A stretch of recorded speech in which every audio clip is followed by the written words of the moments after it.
Who had the best day yesterday, Albert?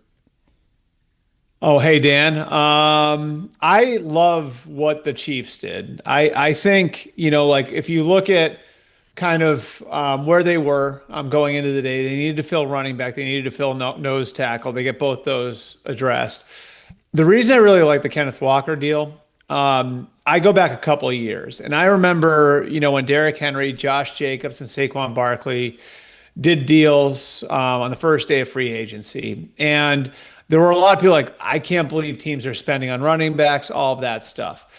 And I remember taking a step back and, and thinking to myself, well, look at the three teams that did it. It was the Eagles, the Packers, and the Ravens. And those aren't dumb teams.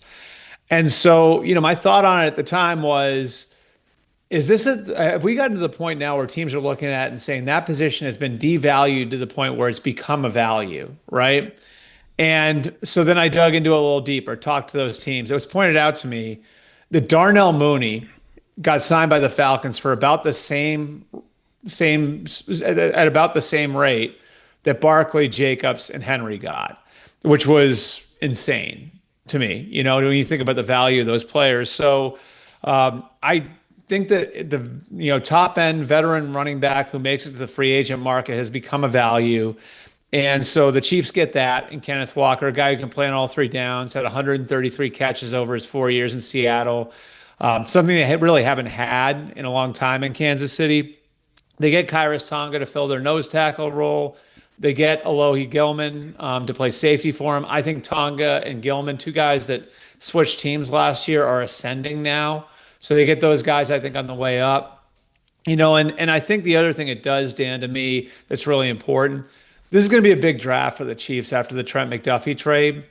And I don't think if you're the Chiefs, you can count on Jeremiah Love falling to you at 9. So by getting Walker, it really frees them up to just go get the best player with the ninth pick and not have to trade up. And they have the ninth, 29th, and 40th picks. So if they want, they can go in and maybe get a Travis Kelce successor in Kenyon Sadiq. They can go in and get a receiver, like maybe a Carnell Tate falls to them. They can go get a corner like Delane from LSU.